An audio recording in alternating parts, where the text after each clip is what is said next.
today we're not talking about AI. We're actually talking about car prices. So the recent need to go car shopping has prompted me to look into the used versus new car market. It's been a while. The current state of the economy hasn't helped, and inflation has been causing car prices to go crazy. Not to mention tariffs and chip shortages, and there's a million reasons on why people are saying that the market is both inflated and about to crash at the same time. I'm not very familiar with it, but I do know how to do basic math. So I put together a quick slide deck showing the different options of either buying used finance versus new finance versus just paying outright cash. The different tiers, some expectations, as well as what the total cost of ownership could hypothetically be in these different scenarios. So go ahead and share the screen here. So let's go back to the beginning here. I was kind of reviewing the slides earlier. The average car payment is $749. That's just a wild number. This was like the median income for most people not too long ago, per month. Now this just barely covers your car payment. This is obviously over a 5-year period. I feel like comparing year 1 versus year 5 is unfair for the used versus new argument. So I went ahead and broke it down over 5 years and then did averages based off that. The one thing to note is that this is kind of well known for most people, but if it's not, I want to make it perfectly clear that year 1 for a new car, it has the biggest hit of depreciation costs out of pocket.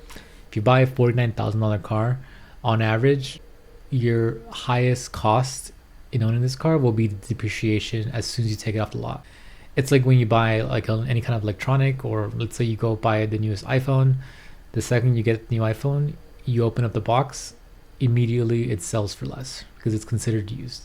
Same kind of concept with the vehicle. Even if it has 50, 100 miles from coming back and forth from transport, the second you become the first owner, you drive off the lot, you immediately get hit with the tax of it now being a used car.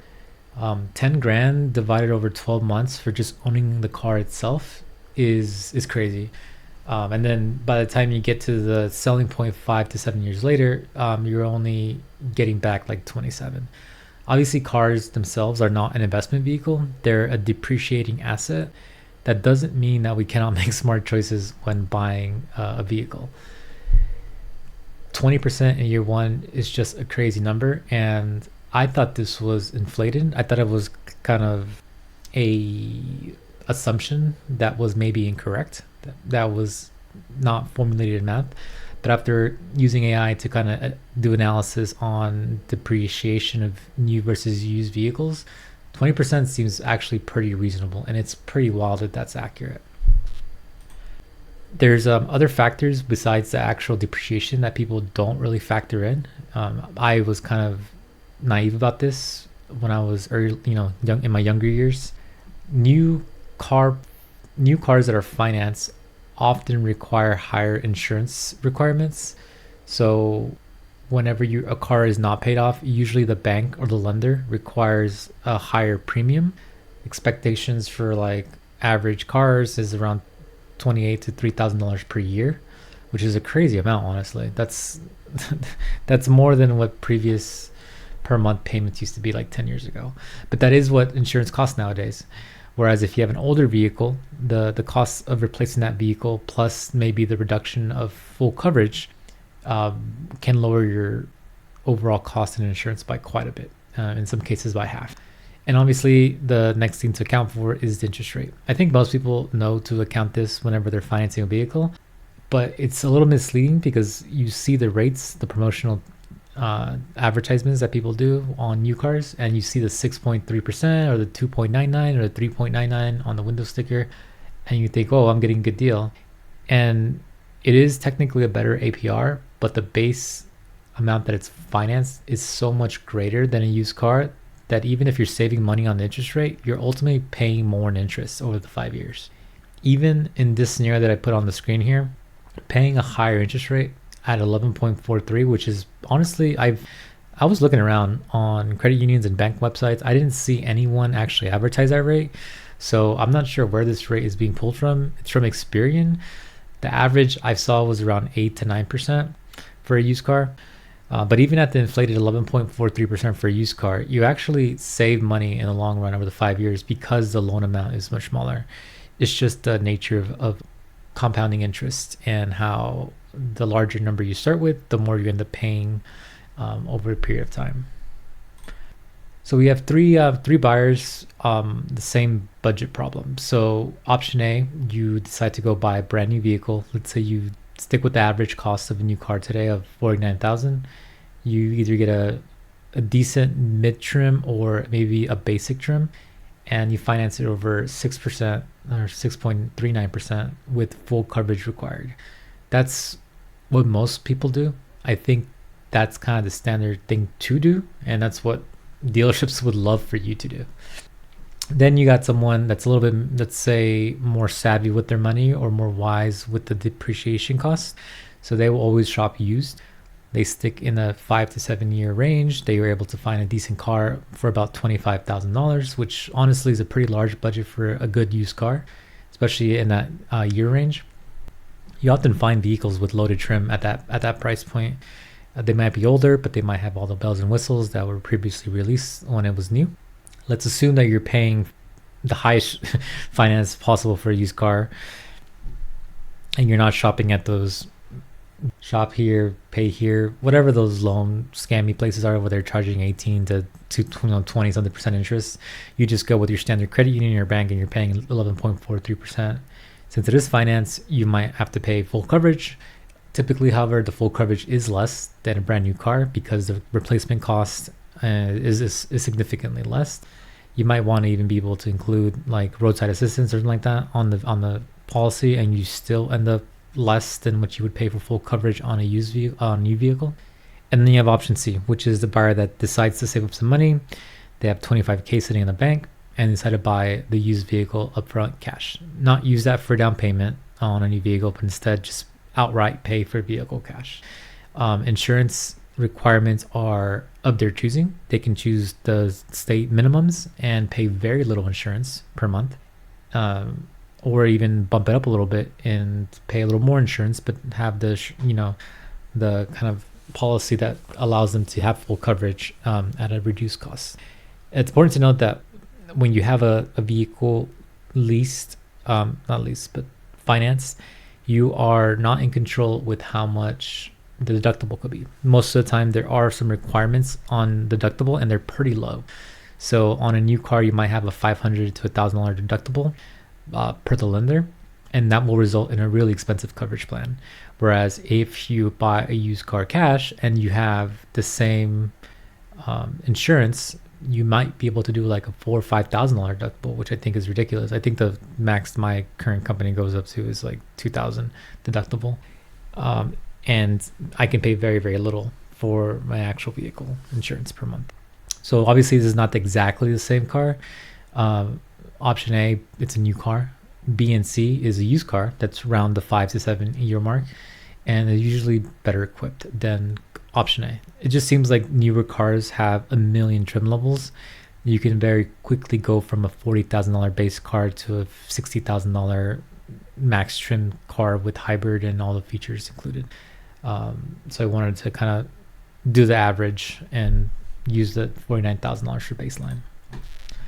So let's look at a graph here of everything kind of combined. This is an overview. This is over 5 years. If you buy a car for $49,000 and sell it for $27,000, here's kind of what you expect to spend. As you can see in the first column, the biggest chunk over the 5 years is actually not maintenance, not insurance or interest.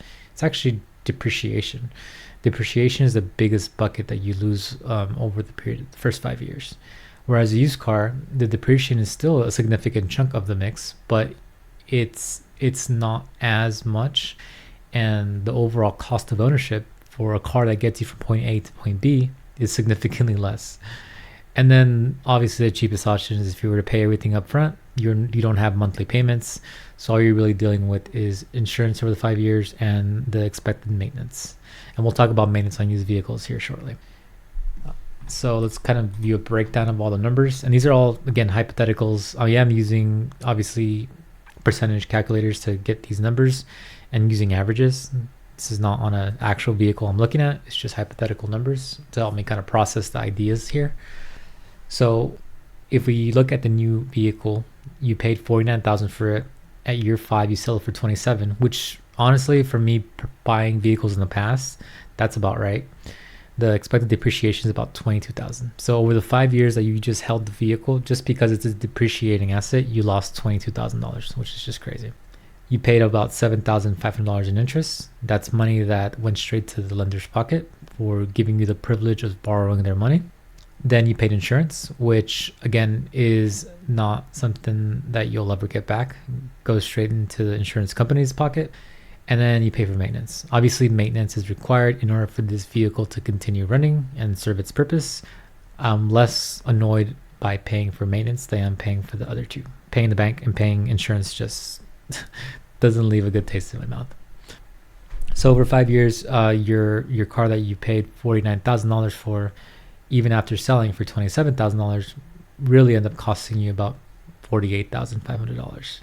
Depreciation, again, as you can see, is the biggest line across the board, including if you paid for the vehicle cash. What you'll notice is that even with the higher interest rates for a used vehicle, the total interest paid is about $1,000 less. And then you tack on the cheaper insurance and the higher maintenance, and you still come out winning by about $10,000. Obviously, you bought a car that's, about half the price, but you're not eating all that depreciation up front. And obviously, the cheapest option would be just to pay the vehicle cash. And we'll talk about some strategies later on how and why that's important and how to do it if you don't have 25K sitting in the bank, similar to, I was. I didn't have 25K just ready to be thrown out on a used car. And now let's talk about the monthly expenses, because this is something I had to visualize with a spreadsheet, so I put it on here. A used car you're expected to pay about $790 to $859 per month on the payment, plus the insurance, plus the maintenance. This obviously assumes a $49,000 car at 6.9% and 5K down. This is obviously going to vary depending on what your actual deal looks like. This is your expected numbers, which is around $1,175 a month. That's $14,100 a year, which is, for the average median income in the US, that's a huge chunk of their annual budget. Equates to about $39 per day.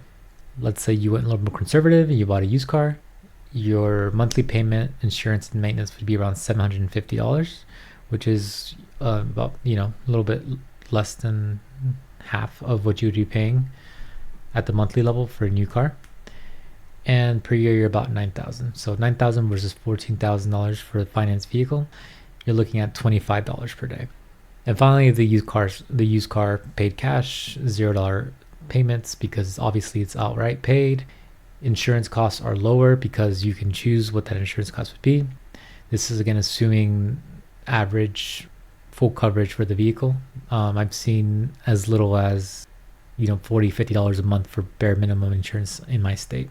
And then maintenance costs, again, we're assuming here that maintenance costs for vehicle per month is more expensive than the new vehicle, which is why you see the numbers almost double. And then the average cost for used car cash is about $300 or so a month, which equates to about $3,200 per year, or like $9 a day. Almost a fourth of what it costs to own a new car financed. Here's the big old myth that old cars cost $5,000 a year to maintain. The truth is, looking at the data and the averages, you're about $1,800 a year for an 8 to 11-year-old car. That includes your basic fluid changes plus any minor repair here and there. If you keep up with your car, you regularly maintain it, and you do the basic services, catch stuff before they become major issues, the average is about $1,800. A new car is technically not free of maintenance either. There's still items that you have to maintain, obviously the oil and the fluid changes, and you still have to account for the fact that you are paying interest and the monthly payment. So even if you did get hit with like a $2,500 bill on a used car, that's roughly 3 months worth of expenses on a new car payment. So would you rather take the time and money to fix the old car or pay 3 months to the new car payment, and a good chunk of that going to your insurance company and your lender? So at least in this case, you're maintaining an asset that you own. Well, a depreciating asset, but nonetheless, it's an asset that you own that you can, continue using without the fear of it going to waste, essentially. So there's like a little sweet spot. Anything after 4 years old, so 5 to 10 years old, is a good price point for features plus value. 10-year-old plus is obviously really good as far as cheap goes, but you have to be really careful and know what you're doing at that point. You have to make sure you inspect the cars very well, bring a mechanic. You might have to deal with some shady Facebook Marketplace people, or deal with some not so reputable cash dealerships or buy here pay here dealerships in order to get the older cars, because they typically are the ones that try to resell those the most. Ideally, if you find a really nice old car that it's being held by a lovely older couple that is willing to let go at a very reasonable price, those are gold mines. So if you can find some of those, that'd be the ideal spot. Stick with the popular brands, the brands, the Toyotas, the Hondas, the Mazdas. I would kind of remove Mazda from this list, actually. The Toyotas, the Hondas, the Lexuses, those well-known, reputable brands that have millions sold per year, that you can find parts readily accessible anywhere, and that can fix them with fair ease. Stay away from exotics. Obviously, the last thing you want to buy is a really old Porsche or a really old BMW.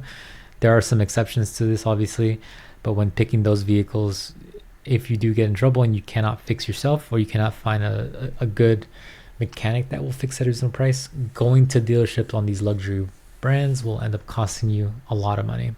Also, an asterisk for Lexus: parts are expensive, but they're Toyota parts for the most part. They share very similar platforms. However, if you do have to take your vehicle into a Lexus dealership, it's going to cost you a lot more than if you find a good, reliable dealer locally that can fix both Toyota and Lexuses combined.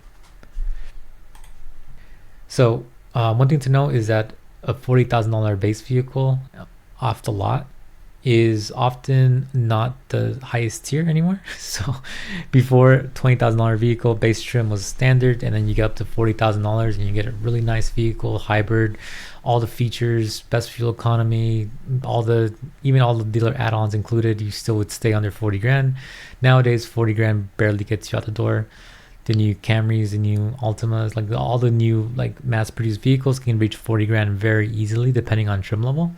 However, if you look at the used car market, a $25,000 used vehicle may be fully loaded. You might have all the features, the cooling, the heated seats, the sun visors or sun roofs, and all the suspension. Everything might be included. And the price differences between a fully loaded or base model used car are less significant than they are on the new version of that car.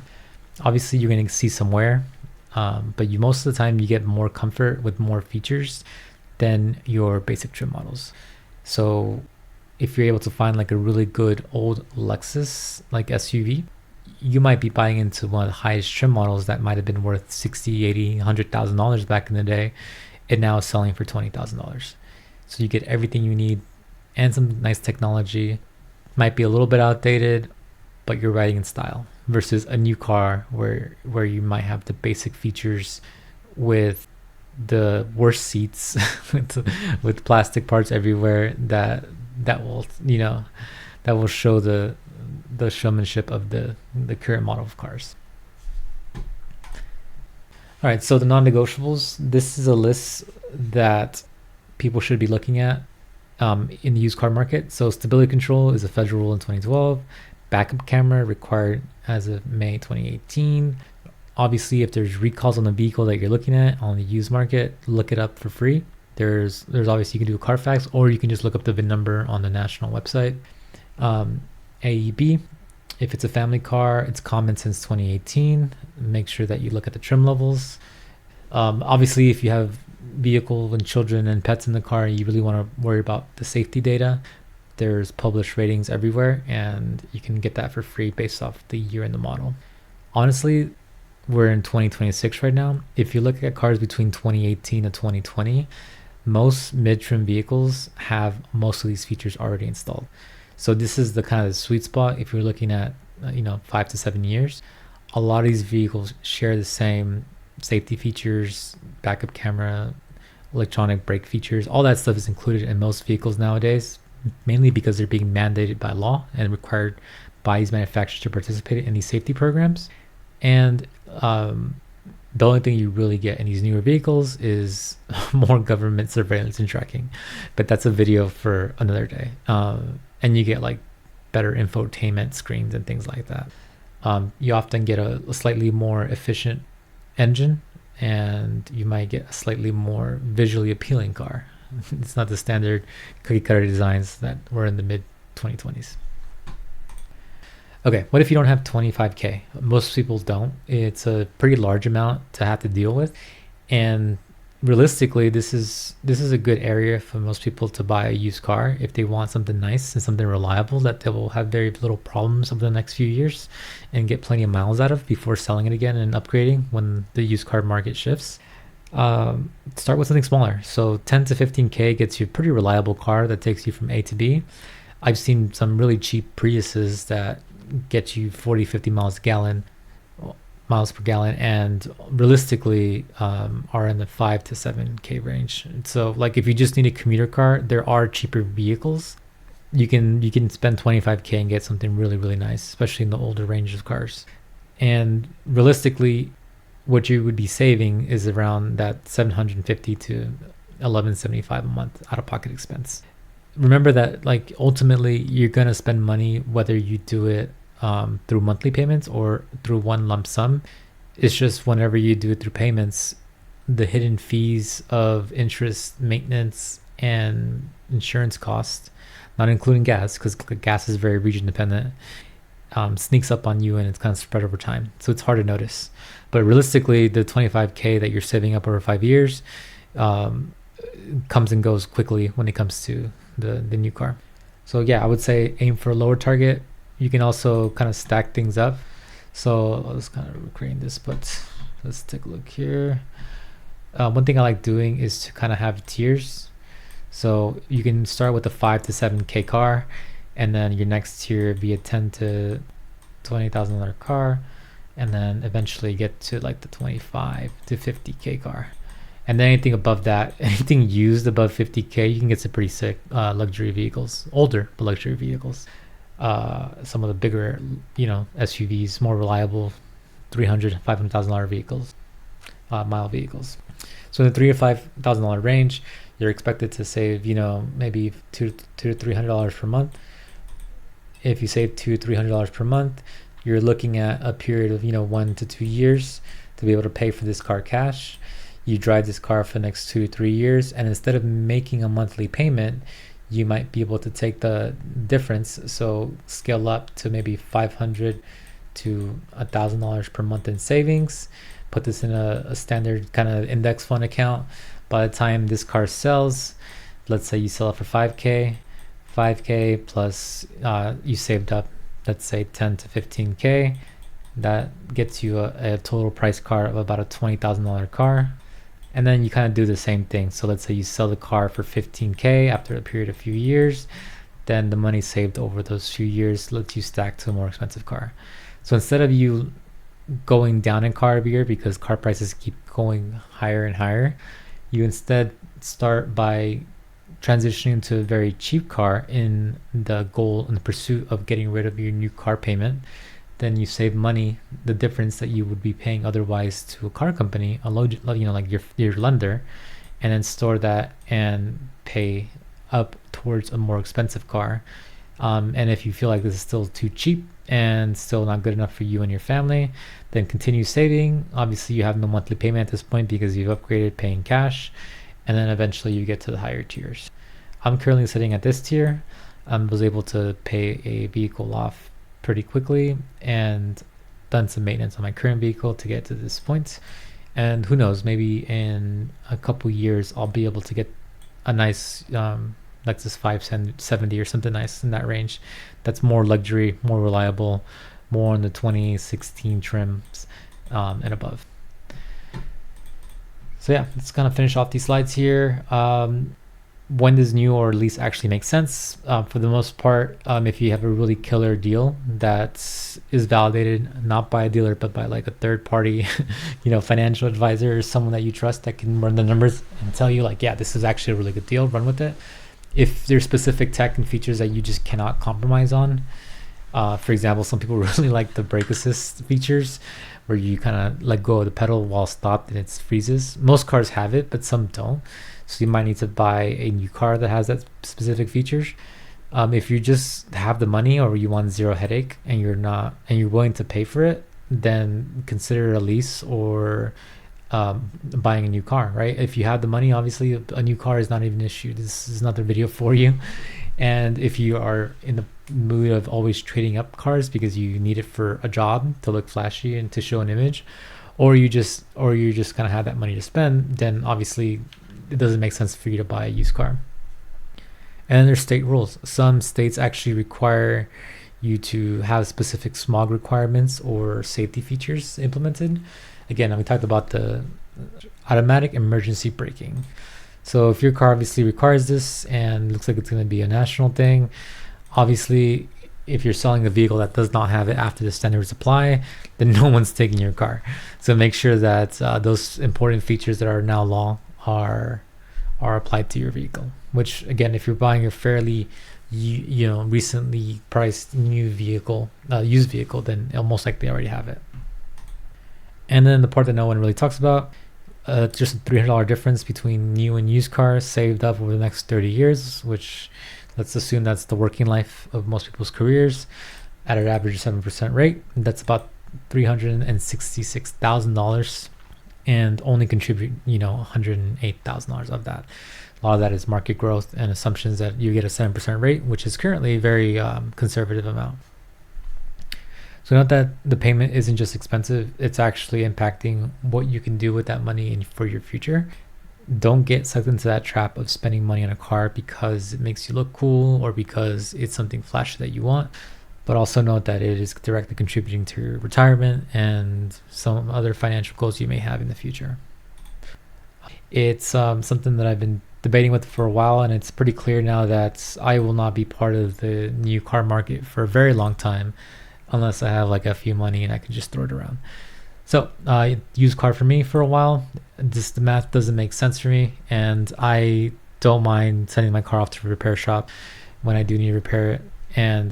All right, so yeah, buy the car, not the payment, and don't get sucked into that trap. All resources regarding the numbers used, as well as any sources regarding averages and things like that, are listed in the description as well on the website, including the slide deck if you want to share it with a friend or family member.